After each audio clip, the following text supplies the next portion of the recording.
Bismillahirrahmanirrahim. Elhamdülillahi Rabbil alemin. Vessalatu vesselamu ala eşrefil enbiyai vel mursalin. Nebine Muhammed ve ala alihi ve sahbihi ecma'in. Assalamu alaikum ve rahmatullahi ve berekatuh. Hurmatlı Müslüman bir tuğandarım. Jaratkan kudretli Allah Taala бүгінгі ошол жума күнүбүздү, ыйык күнүбүздөгү жасаган ибадаттарыбызды кабылдап, ар бирибиздин жашоодо билип билбестен жасаган кемчилик, ката күнөөлөрүбүздү жараткан Аллах Таала кечирсин. Ошондой эле акыреттеги даражаларыбызды жаратканын бийик кылсын. Мынакей Аллах Таалага чексиз мактоолор, урматтуу бир туугандар. Мына Кудайымдын бизге берген аябай укмуш, улуу ушундай бир үлүшү, Кудайдын ыйык мынакей Рамазан айы дагы кирип келип калды. Аллах субханаху ва таала мына ушул Рамазандын ичинде, орозо айынын ичиндеги болгон бардык жакшылыктарын Кудайым ар бирибизге насип эткен болсун. Peygamberimiz Muhammed sallallahu aleyhi ve sellem men sama Ramazana imanen ve ihtisaben gufira lehu ma taqaddama min zembih. Peygamberimiz şu sözünde kimde kim orzo ayın Allah'a bolgon işenim imanı menen Kudayga bolgon işenimi menen uşul orzonu karmagan bolsa oşunday ele ihtisaben Mına uşul orzonun içindeki adamdın susap, kursağı açıp, aytor, mına uşul orozo ayındın içindeki bolgon uşul ыңгайсыздык, şunda bir avaldar. Elbette bu ar biribizдің başыбыздан öte turgan nerse. Bирок mına uşul nerселерди, кичине түйшүктөрдү көтөрө билип, inşallah, ihtisaban Kudaydan ошондой улуу соопторду үміт қылып кимде ким кармаган болсо, бул адамдын өтмүш күнөөлөрүнүн баары кечирилет деп Пайгамбар саллаллаху алейхи ва саллям мына ушул хадисинде айтты. Жараткан мээримдүү Аллах ар бирибизге ушул жакшы улуу айдын ичиндеги ибадаттарын Аллахым насип эткен болсун. Ар бирибизге Кудайым мына ушул орозону кармап, Аллах Тааланын алдындагы болгон ушул Кудайдын мээримин, Аллах Тааланын ушул айындагы берген берекелерин алып чыгып кеткенди Аллахым насип эткен болсун. Урматтуу бир туугандар, биз ар дайым Аллах Таалага мына ушул бизди жеткирген, бир жакшылыкка жеткирген кезде Кудайга биз мактоо айтабыз. Аллах Таалага шүгүр болсун. Кудай мына ушундай улуу ушундай ыйык күндөрдө Аллахым бизге насип этти. Аллах Таалага чексиз мактоолор болсун деп биз айтып келебиз. Бирок урматтуу бир туугандар, мына ушул орозо айынын же болбосо дагы жалпы ушул жашоодогу болгон Кудайдын берген улуу ибадаттары, ажылык, мисалы умра болсун, намаздарыбыз, ихсан садакаларыбыз, бардыгы ушул нерселерибиздин бардыгы ичине аябай чоң улуу бир жакшылыктарды ичине камтыган. Мазмуну аябай терең. Ошондуктан мына ушул ибадаттардын ичиндеги камтылган ошол мазмуну, ибадаттардын ичиндеги камтылган жакшылыктары мына ошол адамга өз бере турган таасирин берди. Кептин баары мына ушул нерседе. Кептин баардыгы мына ушул нерседе.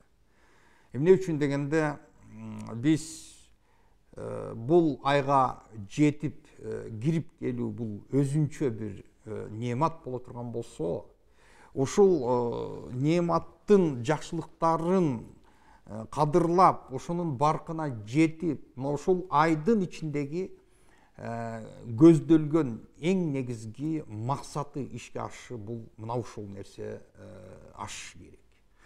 Аллах субханаху ва таала Кур'ан Керимден ушул бизге орозонун парз болгонун айтып, кутиба алейкумус сияму кама кутиба алаллазина мин qablikum la'allakum tattaqun.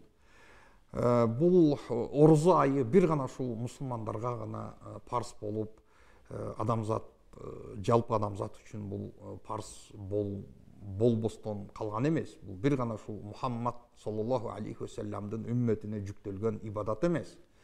Илгерки имандуу ошол келген пайгамбарлардын артынан ээрчиген мусулмандар, илгерки ошол баш ийген имандуулар, аларга дагы ушул орозо парз болгон сыяктуу эле силерге, о имандуу адамдар, Мухаммад алейхиссаламдын үммөтү, силерге дагы орозо парз болду деп Аллах Таала ушул аятында айтып атат. Лааллакум таттакун деп мына ошол бизге милдеттүү түрдө жүктөлгөн ибадаттын негизги максаты эмне экендигин мына ушул аятта Аллах Таала айтып атат. Лааллакум таттакун. Мына ушул жердеги лаалла, туугандар, биз бул нерсени таълил деп коет. Мына ошол максатын, эмне үчүн бул орозо бизге парз болду, эмне үчүн бул орозо бизге милдеттүү түрдө жүктөлдү, максаты эмне десе, мынакей Аллах Таала ушул жерде айтып атат. Лааллакум таттакун. Силерде мына ошол Кудайдан болгон таква сезими пайда болушу үчүн деди. Таква сезими пайда болушу үчүн. Ошондуктан туугандар, мына ушул орозо айында иншаллах бардык күчүбүздү жумшап, аракет кылып, сабырдуулук менен ошол кичине мындай ошол түйшүктөр боло турган болсо, сабырдуулук менен ошол нерселердин баарын көтөргөн аракет жасайбыз. Эмне үчүн дегенде, туугандар, мына бизге мына ушул ичиндеги камтылган негизги максаты керек бизге. Эгерде адамдын, туугандар, орозо кармаса, бул суу ичпесе, бул тамак жебесе, бирок бул адамдын кулк мүнөзү таптакыр өзгөрбөсө, бул адамдын тили эгерде оңдолбосо, бул адамдын тилинен бардык тегерегиндеги коомдор, ушул коомдогу адамдар, бардыгы ушул адамдын тилинен дагы эле жабыркап жүрө турган болсо, ошол адамдын кулк мүнөзүнөн башкалар жабыркап турса, албетте бул адамдын демек жасаган ибадаты эч кандай бир максатына жетпептир деп биз айтмак элек. Эмне үчүн дегенде, пайгамбарыбыз Мухаммад саллаллаху алейхи ва саллям бир хадисинде айтат: "Мен лам яда каула зури вал амала бихи, фалайса лиллахи хаджатун фи ан яда таамаху ва шарабаху." Пайгамбарыбыз саллаллаху алейхи ва саллям айтып атат: кимде ким эгерде мына ушул орозо айдын ичинде калпын таштабаса, калпын токтотпосо, же болбосо ушул калп менен жашаганды бул адам токтотпой турган болсо, жакшы жакы оңдолбосо, демек бул адамдын чаңкап, бул адамдын курсагы ачып жүрүшүндө Кудайдын эч кандай муктаждыгы, кажети жок деди. Адам ошол өзүн кыйнап суу ичпесе, адам курсагы ачып турса, ошол тамактан өзүн токтотсо, бирок бул адам өзүнүн жамандык жагын, ошол кулк мүнөзүндөгү болгон тилин, колун, мына ушул нерселерин эгерде бул жамандыктан токтотпой турган болсо, анда бул адамдарга эч кандай орозонун демек пайдасы дагы тийбептир деп биз ушундай тыянакка келебиз. Пайгамбарыбыз Мухаммад саллаллаху алейхи ва саллям бир күнү ушул минбарга чыгып бараткан кезде, пайгамбарыбыз саллаллаху алейхи ва саллям 3 ирет амин, амин, амин деп 3 ирет аминди айтты. Мындай нерсени ошол жердеги күбө болгон пайгамбарыбыздын достору, сахабалары бул нерсеге, мындай нерсеге эч качан күбө болушкан эмес эле. Ошондуктан алар пайгамбарыбыз Мухаммад саллаллаху алейхи ва саллямдын ушул айткан амин деп айткан нерсесин эч качан мурда укпагандыгы үчүн булар таң калышты. Пайгамбарыбыз саллаллаху алейхи ва саллямдан кийин булар суроо узатып: "Я Расулуллах, биз сиз мына ушундай эч мындай нерсени кылган эмес элеңиз, бүгүн ушундай деп амин амин деп айттыңыз, эмне себептен?" деп суроо узатышканда, пайгамбарыбыз саллаллаху алейхи ва саллям айтты: "Мага Жибрил келди" деди. Жибрил периште келип, мына ушул орозого жетип, бирок мына ушул орозо айынын чыгып бараткан кезде күнөөлөрү кечирилбеген адам боло турган болсо, Кудайдын мээриминен алыстап, бул адам тозокко кирет, бул тозакка кирет. Мухаммад амин деп айткан деди. Амин деген сөз бул туугандар бизде ошол амин деген сөздүн буквальный смыслы бул кабыл кыл дегенди аңдатат. Кабыл да Аллахым кабыл кыл деген нерсени. Мына ошол Фатиха сүрөсүндө дагы биз окуп, мына ошол дуа иретинде келгендиги үчүн, мисалы ошол Фатихадан кийин дагы мисалы амин деп айтылышы ошол Кудайдан сураган нерселерибиздин ишке ашсын деген ошондой тилек, дуа тилек бар болгондуктан ушундай деп айтабыз. Экинчиси, кайсы бир инсан эгерде ошол карып калган, улгайып калган жаштагы эгерде ата энеси боло турган болсо, бирок ошол ата энесине ошо өзүнүн ошо бурчун, балалык бурчун ата энесине карата бул аткара албаган боло турган болсо, бул адам бейишке кире турган, бейишке кирүүгө татыктуу болбой турган болсо, демек бул дагы Аллахтын рахматынан алыстап, тозокко бул татыктуу инсан болуптур. О Мухаммад айткын, амин деп айткын дейт. Пайгамбар саллаллаху алейхи ва саллям амин деп кайталадым дейт. Мына ушул туугандар ошол минбарга чыгып атканда ошол Жабраил алейхиссаламдын ошол пайгамбар саллаллаху алейхи ва саллямга айтып дуа кылган нерселери ушул болду. Бул нерседен эми ушул биз туугандар мына ошол эң эле бизге зарыл болгон нерсе, демек мына ошол орозо айдын ичиндеги камтылган жакшылыгы, орозонун ичиндеги берекеси сөзсүз түрдө бизге жакшы таасирин тийгизиш керек. Мисал айтайлык, инна салата танха анил фахшаи вал мункар, Аллах Таала Куранда айткандай, адамдын окуган ошол намазы адамды уятсыз жана жагымсыз нерселерден баарын токтотот деп Аллах Таала айтты эле. Бирок ошол биз окуп аткан намазыбыздагы адамдын кулк мүнөзү, анын пейили өзгөрүшүнө кандай бир таасири болуп атат. Мына ошол нерсе дагы абдан зарыл. Ошондуктан ушул иншаллах урматтуу бир туугандар, бизге Кудай мына ушул айды, ыйык айды жеткирди. Ушул ыйык айды бизди жеткирди. Мына биздин мойнубузга жүктөлгөн нерсе мына ушул орозодон болгон негизги максатты пайдаланып чыгуу. Оңдолуу. Адам деген ушул жашоосунда эгерде туура эмес нерселер болуп аткан болсо, туура эмес кадамдарга жол коюп жүргөн болсо, адам ошол нерселерин оңдош керек. Оңдош керек. Бул туугандар ар бирибиздин Аллах Тааланын алдындагы бурчубуз. Ар бирибиздин бурчубуз. Кудайым ошол нерсеге бардыгыбызды жеткирсин. Туугандар, экранда көрүп турган ошол биздин телефон эмебиз.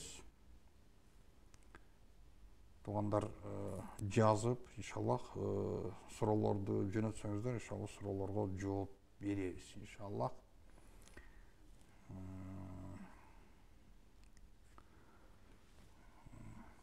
Азыр бул жерде бир тууганым эмне дейт?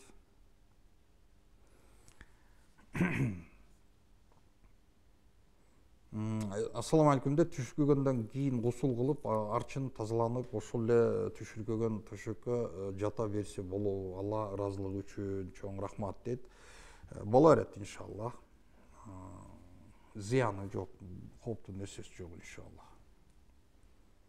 Гусул кылат адам, албетте гусул жасаш керек. Гусул жасаш керек.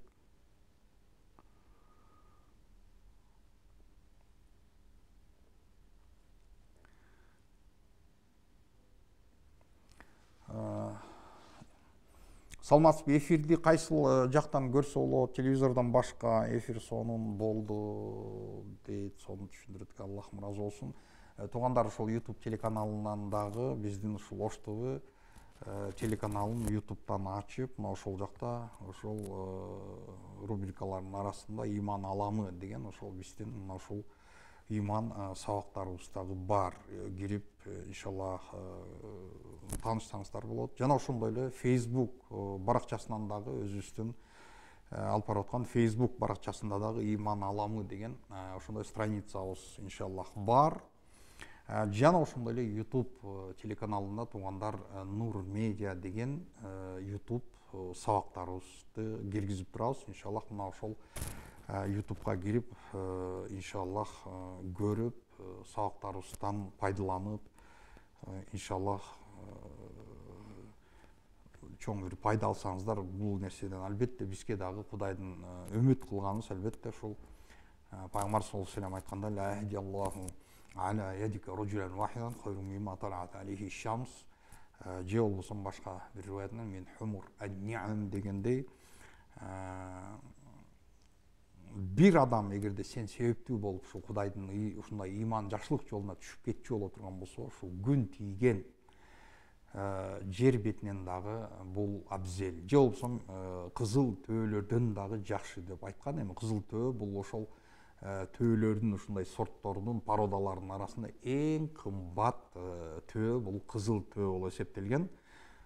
Туугандар, бүгүнкү биз аналогия кыла турган болсок, бүгүнкү күндөгү ошол баягы биздеги эң эле кымбат баалуу болгон супер ошондой карлар, баягы эң кымбат баалуу болгон ошол спортивный машиналар бар го, 500 миң, миллион доллар турган ошондой эксклюзив унаалар сыяктуу болгон. Мына иншаллах бул дагы жакшы. Туугандар, чалбаңыздар. Ассаламу алейкум. Бүгүн дейт тарайх саат канчада башталат? Иншаллах туугандар, биз ушул орозо эртең чалбаңыздар туугандар. Чалууга жооп жок, жазып жөнөтсөңүздөр жакшы болот иншаллах. Эфирден сырткары эми чалсаңыздар, балким жооп берип калабыз. Чалбаңыз 3852 аягы кайра чалып атасыз. Мен өчүрүп атам, чалып атасыз. Ассаламу алейкум. Куптан намазы, иншаллах куптан намазында буйрса, иншаллах тарайлар Кудай буйрса башталат иншаллах.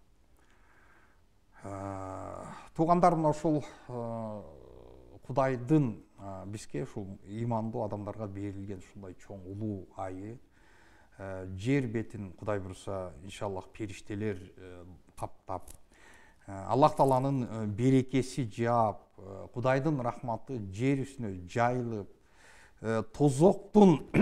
тозоктун дарбазалары жабылып, тозоктун 7 дарбазасы болот, ал эми бейиштин 8 дарбазасы болот. Ошол бейиштин дарбазалары толугу менен баары жалпы 8 дарбазасы ачылат. Шайтандардын эң ошол баягы чоң шайтандары бардыгы кишенделген абалда болот. Мына ушул иншаллах ушундай бир климат, жакшы бир климат ыймандуу адамдар үчүн Кудай тарабынан берилген чоң мүмкүнчүлүк иншаллах.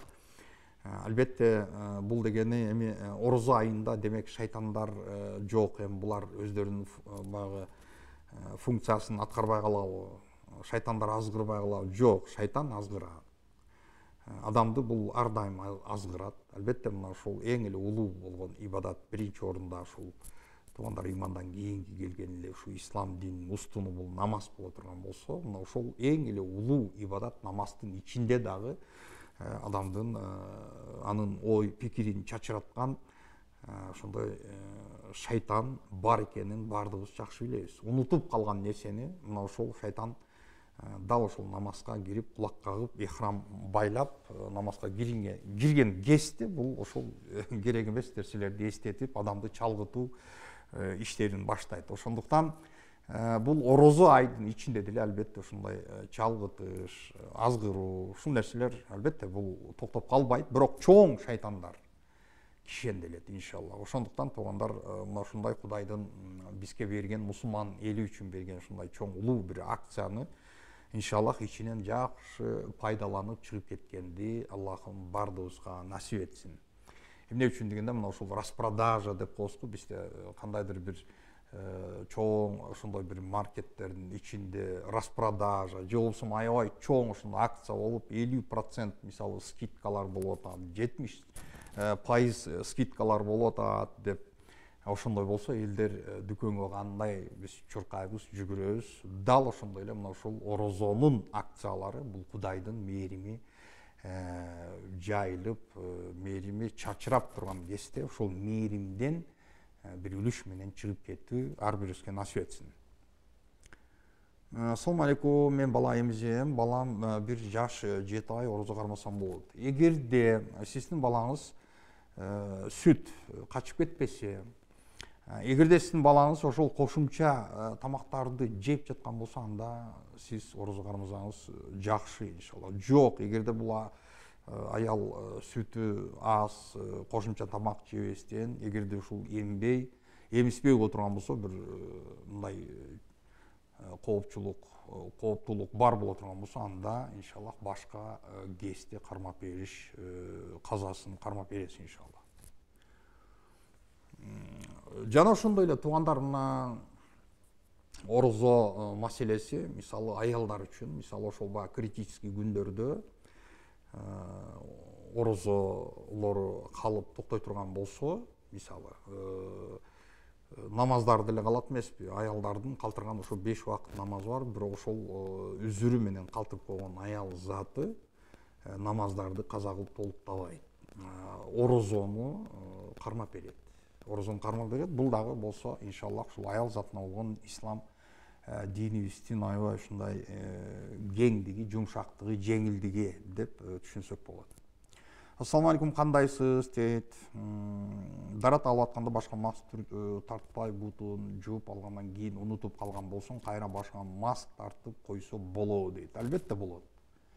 Дурус болот, жарайт. Эми ошол багы аттаямун же болбосо баягы тартип деп коет, ошол туугандар дараттын өзүнүн эрежеси, кол, жүзү деп ошол өзүнүн баягы тартибин сактап жашаш. Бул албетте бул баягы исбагул вуду деп коет. Бул толук кандуу дарат алуу деп эсептелет. Жок, эгерде ошол очередность жоголуп кете турган болсо, мисалы бут жууп алгандан кийин эгерде башына мас тартып койсо, жарайбы, дараты дуруспу? Албетте дурус, иншаллах. Assalamu алейкум, мен сурайын дегеним, дары ичем, күндүзү 2 жолу орозо тутсам болобу дейт. Эми алейкум салам рахматуллахи баракату. Туугандар, мына ушул оорукчандардын ошо маселесине, мисалы мен дагы өзүм ошо такай дары ичкени ушундай ичип колдонуп турамын. Ошондуктан билем, бул аябай ушундай оор, кээде суусап, адамдын оозу кургап, ошентип баштаган кезде бул аябай чоң бир дискомфорт тартып, адамды кыжалатчылыкка түрткөн абалдар болот. Эгерде бул эми колунан келсе, албетте ушул орозону кармаганы эптеп, иншаллах ушул ибадатты Аллахым өзү насип этсин деп дуа кылып, Кудайдан жардам сурап, иншаллах кармайбыз, аракет жасайбыз. Жок, эми эгерде ушундай дарылары ичпесе болбойт деген ошондой строгий ошол баягы врачтын рекомендациясы менен, ал врач дагы мусулман диндик ичине түшүнгөн мусулман врачтын эгерде берген ошол диагнозуна, ошондой рецептине карап туруп иш тутса болот, иншаллах. Болот. Assalamu алейкум, мен стройкада иштейм, орозо кармабай койсом болобу дейт. Туугандар, мына ушул биз ушу динибизде орозо айы келип аткан кезде албетте баягы оор жумуштар болот. Албетте баарында ар кимдин баягы бирөө умственный жумуш менен алектенип отурган болсо, офисный сотрудниктер болушу мүмкүн, же болбосо ошол кара жумуш менен күчтү талап кылган кара жумуш менен иштеп аткандар болушу мүмкүн. Албетте орозо айында ошондой ыңгайсыз абалдар жаралат. Албетте ошондой нерселер менен ушул орозонун сыноосу да ошондой коштолуп турат, ошондой нерселер менен. Бирок колдон келсе, ушул адам ошондой баягы орозону ичинде алсыз болуп, ошол орозо ачылып кетишине ушул түртүп кое турган ошондой оор нерсе болсо, ошондон токтолуп турганы, өзүнө жеңилдик берип турганы, иншаллах бул да жакшы болот.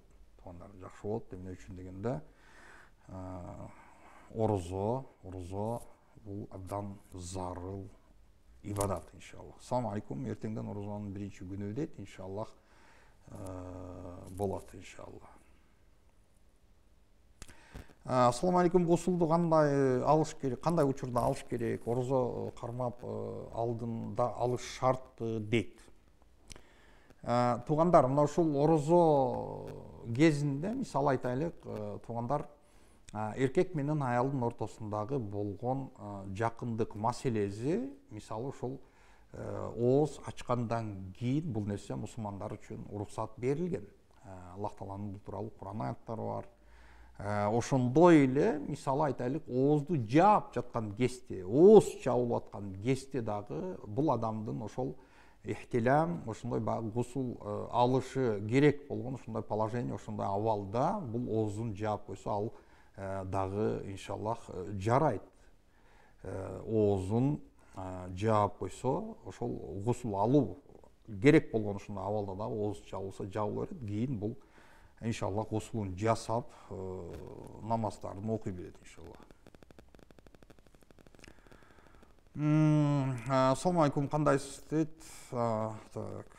Анан дагы намаз окуп атканымда кыйнала берем, эснеп, башым ооруп, не дейт, уктап да кетем, кандайдыр кыйналып кетем, оюмда ар нерсени ойлой берем, анан намазым кабыл болобу, рахмат дейт. Албетте туугандар, мына ушул намаздагы болгон хушо деп коебуз, ушул намаздын ас-салату затул хушо вал худо деп, ошол намаздын мындай сырткы мындай көрүнүшү, жараткан кудуреттүү Аллах Тааланын алдында пенде туруп намаз окуп аткан кезде, албетте бул адамдын ошол байкуштук бир сүрөтү намазда көрүнүп турат.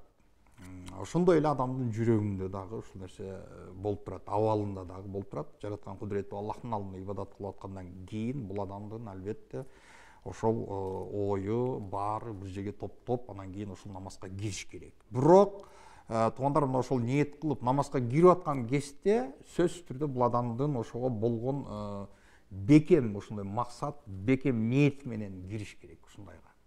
Анан баягы эми айтып атпайлыкпы, ошол намаздын ичинде анан кийин баягы шайтан азгырып баштайт депчи. Ошондой азгырыктар келип баштаган кезде бул адамдын, намаз окуган адамдын ошол нерсеге болгон ошол шайтандын салып берген азгырыгына ээрчип кетүү, мына ошол нерседен сактанышыбыз керек. Бул дегени алистирсал деп коет. Бул дегени ошол намаз окуп аткан кезде сен оюңа кандайдыр бир нерселер келгенде, ушул намаздын ичинде ошол нерсе менен намазын улап, ошо менен кетпестен албетте аракет кылып, иншаллах ошол нерселерге азгырылбаган аракет жасап, аракетин жумшап, иншаллах ибадатын кыла берет иншаллах. Намазыңыз дурус, иншаллах, намазыңыз дурус. Ассаламу алейкум, устаз, мен түшүмдө кыргыз аалымын түш көрүп атып, мени карап жылмайды да, эртең саат 8-де бул мечитке кел деди да басып кетти дейт. Бул кандай болуп калат, кеңеш бериңизчи дейт. Туугандар, бардыгыбызга белгилүү болгондой, ар бир инсан түш көрөт. Аллах субхана ва таала айткандай: "Ва мин аятихи манамукум бил-лейли ван-нахар." Кудайдын берген ушул аяттарынын дагы бири силердин түнкү жана күндүзгү болгон уйкуңар. Чындыгында мына илимий жактан изилдеп, мына ошол илимпостор дагы ошол түш көрүү ошол процесстерин, ушундай көрүнүштөрдүн ошондой туңгуюгун чече алган эмес. Илимпостор да бул нерсени, ушул явленияга конкреттүү түрдө бир жооп, так жооп айта алышпайт. Бирок биз Пайгамбарыбыз Мухаммад саллаллаху алейхи вассаламдын айткан сөздөрүн жакшы билебиз. Пайгамбар саллаллаху алейхи вассалам ушул түштөрдүн Кудайдан болгон түш жана ошондой эле шайтандан болгон түш экендигин Пайгамбар саллаллаху алейхи вассалам бизге баяндап түшүндүрүп кеткен. Куран Каримдин аяттарында дагы келет. Урматтуу бир туугандар, мына ушул мусулман адамды стресске, мусулман адамды депрессияга алып кирүү бул шайтандын дагы бир чоң ийгилиги болуп эсептелет. Шайтандын ийгилиги болуп эсептелет. Адамдын ошол баягы шар жүргөн адамдын ушундай бир баягы энергичный болгон ушундай энергиясын жок кылып адамды кайгыга киргизүү үчүн шайтандан болгон түштөр болот. Пайгамбарыбыз Мухаммад саллаллаху алейхи вассалам айтты: "Вал-хулму мина шайтан" деди. Ушул жаман түштөр бул шайтандан болот. Ошондуктан туугандар, Пайгамбар саллаллаху алейхи вассалам бизге ушул нерсени үйрөттү. Кудайдан болгон чын түштөр болот. Шайтандан болгон ошол кайгыруу үчүн, мусулмандын жүрөгүнө кайгы тартыш үчүн жагымсыз болгон ошондой түштөрдү көрсөтүп баштайт. Ошондуктан Пайгамбар саллаллаху алейхи вассалам айтты: эгерде жакшы түш көрө турган болсо, ошону өзү сүйгөн эң көңүлү жакын адамга айтсын деди. Түшүн. Эмне үчүн дегенде ушул түш маселесинде дагы туугандар биз бардыгыбызга белгилүү болгондой человеческий фактор бар эмеспи? Адамдын мисалы бир ийгилиги көптөгөн адамдарга жакпашы мүмкүн. Көрө албастык же болбосо ич тардык деген ушундай сезимдер сөзсүз түрдө бизди коомдо мынакей жакшы билебиз, бул нерсе болуп келет. Ошондуктан жакшы түш болгондо дагы колдон келсе эң эле жаккан, ишеничтүү, жакын адамга айтып бөлүшсөң ошол жакшы. Жаман түш боло турган болсо, Пайгамбарыбыз Мухаммад саллаллаху алейхи вассалам айтты: "Аны эч кимге сүйлөбөсүн, айтпасын" деди. Иншаллах, Кудай буйрса, ал жаман түш ишке ашпайт деп Пайгамбар саллаллаху алейхи вассалам айтты. Жана ошондой эле түштүн дагы бир түрү туугандар бул инсандын өзүнүн ошол род деятельности деп коебузго, кайсыл тармакта мисалы иш алып барып жаткан болсо, коммерция тармагында же болбосо ошол мамлекеттик бир органда иштесе, кыскасы ошол жумушунда күнүмдүк ошол рабочий процесстин натыйжасында мунун аң сезиминде сакталып калган информация адамдын уктап аткан кезде чагылып, ошондой түш мээсине памятинде болгон түш көрүнүшү мүмкүн. Ошондой. Анан албетте бул түш деген туугандар адам үчүн бул дүйнөдөгү реалдуу жашоодо ошо түштү карап, ошол түштө кандай болсо ошол нерсени жасап иштесин, ошондой кыймыл аракет кылсын деген андай установка биздин динибизде келген эмес. Ошондуктан бул нерсе түш адамдын жашоосунда өкүм маселесинде эч качан турбайт. Бул болот же болбойт, кылса же кылбаса деген нерсе андай руководство эмес. Намаз окуп жатканда эстей берем, эстеген сайын көзүмдөн жаш чыгат, аны арчып коюп ашыкча кыймыл кылганда намаз кабыл болобу дейт. Эгерде туугандар ошол намазда адамдын көңүлүн, көзүнөн эгерде жаш агып, ошол көңүлүн азгырып жаткан болсо, албетте муну арчып койгон оң. Ушундай. Инкубатор аппаратка чөжө чыгарса болобу, рахмат түшүндүрүп коюңузчу дейт. Боло берет иншаллах. Ал иншалла бул баягы адамдар өстөрү жок нерседен тирүү, баягы клонирование деп коебузго, клон жаратуу, андай нерсе менен алектенген жок. Ошондуктан бул Кудайдын жараткан нерсеси, ал тукум бастырып, мисалы жөжө чыгарса, бул арам категорияга кирбейт. Ассаламу алейкум, бала эмизген аял орозо кармабаса болобу дейт. Эгерде албетте баягы кээ бир балдар бар, температура көтөрүшү мүмкүн, ысытмасы чыгып, ушул эненин сүтү болбосо, ошондой бир кооптуулук боло турган болсо, анда иншаллах ал орозону кийинки кезде толуктап бериш мүмкүнчүлүгү бар иншаллах. Ооз менен өшсө гусул бузулабы дейт. Гусул бузулбайт. Ооз менен өшсө гусул бузулбайт. Жана ошондой эле баягы туугандар эркек жана аялда дагы болгон ошол выделение болушу мүмкүн. Бул деген ошол интимдик, мисалы адамдын кыялына, оюна келген кезде, мисалы ошол мази деген ошондой бир жидкость выделение болуп чыгышы мүмкүн. Бул нерсе гусулду бузбайт. Гусулду буза турган нерсе бул адамдан ошол мисалы эркектен ошол уруктук, ошондой баягы атып чыккан уруктуктун натыйжасында ошол гусул бузулат. Же болбосо эркек менен аялдын ортосундагы болгон жакындык, андай жакындык болбосо дагы, бирок ошол эркектин муну айтып коюш керек, шариаттын уяты жок. Мисалы ошол эркектин ошондой авратынын башы, ошол головкасы эгерде аял затына ошол жок деген ошол головкасы кирген болсо, урук түшүшү шарт эмес. Бул адамга гусул важип болот. Assalamu алейкум устаз дейт. Мен күйөөм ажырашканыма 2 жылга болуп калды. 3 балам менен квартирада кыйналып жатам. Намаз окуу, эмне кылсам болот? Аябай кыйналып жатам. Балдарыма акча жеткире албай дейт. Алейкум салам ва рахматуллахи ва баракатух. Аллах таалам жеңилдик берсин, Кудайым өзү жеңил кылсын Кудайым. Иншаллах ошол кыйынчылык, мына ушундай нерселерден туугандар ошол аял заты Пайгамбар Мухаммад саллаллаху алейхи вассалам бир хадисинде айтат да: "Ана ва мраатун сафаау ал-хаддайни кахатайни фил жанна" деди.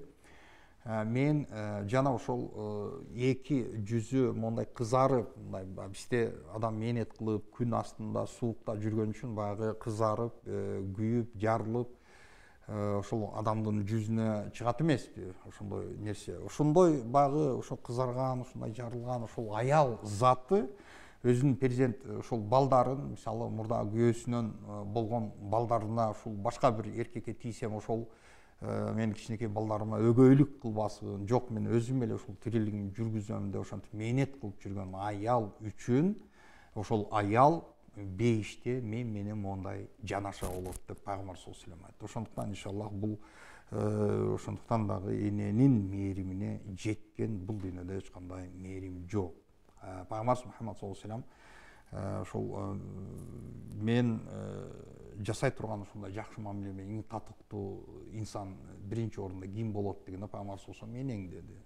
Андан кийинчи деди, дагы энең деди. Бул төрөп, эмизип чоңойткон энени айтып атат. 3 ирет энең деп, анан 4-түнчүсүндө гана атаңды деди. Ошондуктан туугандар, бул эненин орду аябай улуу, Кой болобу, мал болобу, чоң кара мал болобу, жылкы болобу, эч ким мисалы ошол кулун айгырдын көтүнөн чуркап жүргөн же улактын текенин артынан же кочкордун артынан жүгүрүп жүргөн, ата деп жүрүп жүргөн көрбөйсүң. Ошол айбанаттардын бардыгы бир гана ошол эмизген энесин тааныйт.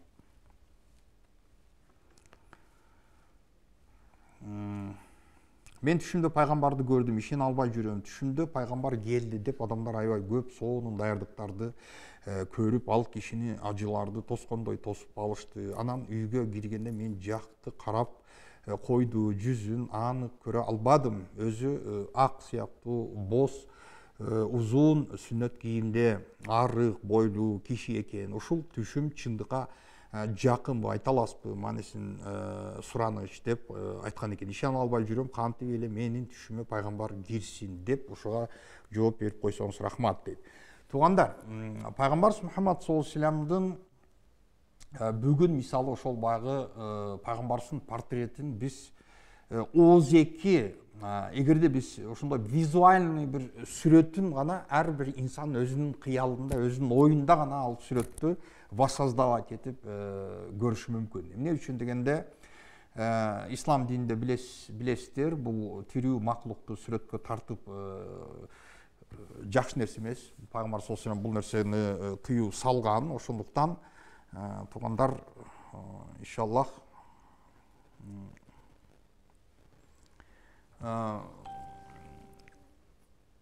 Пайгамбар саллаллаху алейхи вассаламдын образында Пайгамбар саллаллаху алейхи вассалам айткан: менин ошондой облигимде, менин сүрөтүмдө иблис менин сүрөтүмө кире албайт деди.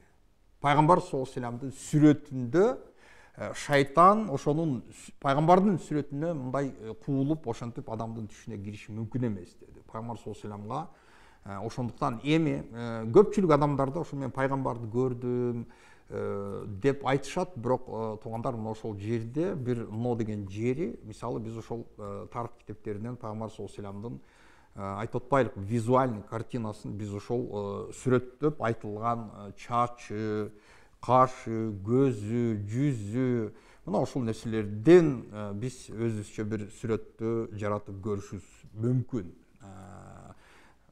Пайгамбардын эгерде ошондой чындыгында эле ошол жазылган, сүрөттөлгөн сүрөт болсо, мына ошондо бул Пайгамбар саллаллаху алейхи вассаламдын түшүмө кирди деп ошентип айтсак болот иншаллах. Анан эми албетте бул түштөр иншаллах жакшылык сиз үчүн. Кудайдын берген жакшылыгы иншаллах буюрса эмне үчүн дегенде туугандар, бул түштө дагы ушул пайгамбар саллаллаху алейхи айтканда руя садика, бул баягы чын реалдуу түш. Бул нерсени орус тилинде вещий сон деп коет. Вещий сон дегени ушул баягы алдын ала эскертүү иретиндеги болгон түш. Ооба, түш ошондой ролду дагы аткарат. Мусулман пенделерин бир жамандык, кырсыктан болгон ошондой бир эскертүү иретинде дагы түшүнө кириши мүмкүн. Албетте, түштүн табир деп коебуз, түштүн табирлери бар, бирок ошол нерсени табир кылып түш жорууну дагы ошону билген адамдар жоруп, ошондой опыты, тажрыйбасы, дин, Куран аят жана пайгамбар саллаллаху алейхи вассаламдын хадистеринин негизинде мисалы түш жоруган болсо, бул жакшы. Анан жөн эле түш жоруган бардык эле ошондой түштү жорой бербейт. Адамзат тарыхын алып көрө турган болсок, мына ошондой улуу ушундай бир искусство бул пайгамбарыбыз Юсуф пайгамбарыбызда бул нерсе болгон, билесиздер. Ошондой эле пайгамбарыбыз Мухаммад саллаллаху алейхи вассалам дагы эртең менен бамдатка булар топтолгондо пайгамбар сахабалардан бүгүн ким кандай түш көрдү деп ошентип сураган кездер дагы жок эмес, иншаллах, Кудай буйрса. Анан дагы бир эскертүү, туугандар, мына ушул түштү көрбөгөн түштү мен түш көрдүм деп адам өзү ошондой өзүнүн инициативасын проявлять этип, бул адам өзүнчө көрбөгөн түштү мен ушундай түштөрдү көрдүм деп эгерде бул адам калп нерсени айта турган болсо, бул адам кыяматта пайгамбар саллаллаху алейхи вассалам айткан, бул адам кыяматта азап тартат деди. Азап. Ошол азап качан токтойт? Чач, эки чачты берип туруп, ошол чачты улаганда сенин азабың ошондо токтойт дейт. Бирок бардыгыбызга туугандар белгилүү нерсе, эки чачты улап коюу бул өтө оор нерсе. Аябай чоң узун болгон аттын жалы дагы ошондой байлап койгонго оңой эмес. Кабаны көргөн, эми кабаны көргөн бул жакшылык, иншаллах, Куран, сүннөт, ошондой бардыгы иншаллах жакшылык, Кудай буйрса. Ассаламу алейкум, устаз, мен бир баланы жактырып калдым, мендик болсун деп дуа кылсам болобу дейт. Болот, неге болбосун? Кудайдан сурап дуа кылса боло берет, иншаллах. Болгону Аллах субханаху ва таала күнөө ишти Кудайга күнөө ишти сураган болбойт. Күнөө иш менен дуа кылса, ал дуа эч качан ишке ашпайт.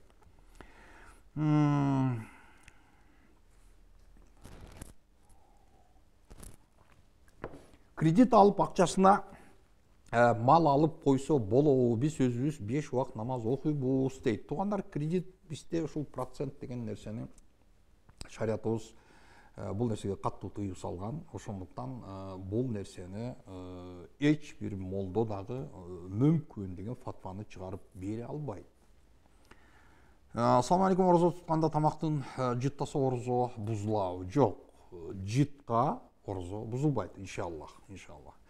Жана ошондой эле туугандар, эми эркектердин дагы аябай капризный болгон эркектердин ушундай категориялары болот. Бул деген ар дайым ушул аялдын жасаган тамагынын тузу аз, же тузун шоор кылдың деп ошентип жемелеп, ушундай пейили, өтө ошондой капризный болгон эркектер боло турган болсо, ошол аялдар анча тамакты бышырып атканда даамын татып койгону дагы иншаллах орозо бузулбайт.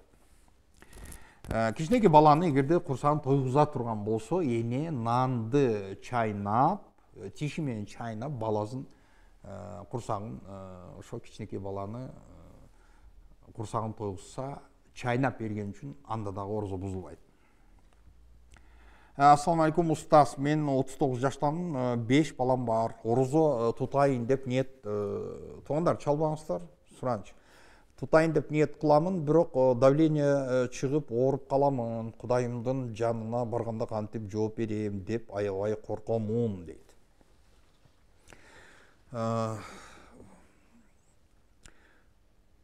Эми туугандар, бул шариятыбыз, биздин ислам дини, бул жеңил дин өзү. Негизи бул дин, бул Кудайдын дини.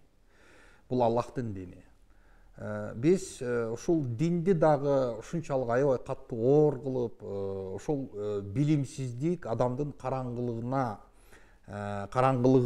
анын ошол билимсиз чала сабаттуулугунан биз мына ушул динди көптөгөн адамдарга өзүбүз жаман көрсөтүп баштайбыз. Ошондуктан пайгамбарыбыз Мухаммад саллаллаху алейхи вассаламдын көптөгөн ушул бизге берген ошол буйруктарында, пайгамбар саллаллаху алейхи вассаламдын таалимдеринде ар дайым биз ушул нерсени билебиз: яссиру ва ла туассиру, башширу ва ла тунаффиру. Жеңилдеткиле, оорлоштурбагыла, көңүлүн көтөрүп сүйлөткүлө, ошол динди жеткизгенде көңүлдү көтөрүп, жумшак ошондой жеткизгиле, алардын көңүлдөрүн калтырып жибербегиле деген мына ушундай акыл осуяттар аябай көп. Ошондуктан туугандар, эми бул динибиздин иншалла мээримдүүлүгү, албетте Аллах Таала Кур'ан Керимде ла юкаллифуллаху нафсан илля вус'аха, Кудай ошол колунан келбеген нерсени адам көтөрө албаса, ал нерсени Аллах Таала пендесине жүктөбөйт деди. Эгерде сиз ошол орозо тутканы чындыгында ошондой баягы, айтып атпаймынбы, мусулман врач эгерде ошондой деп фатвасын берген болсо, орозо противопоказан болгон болсо, анда ошол врачтын тилине кирсе болот иншалла.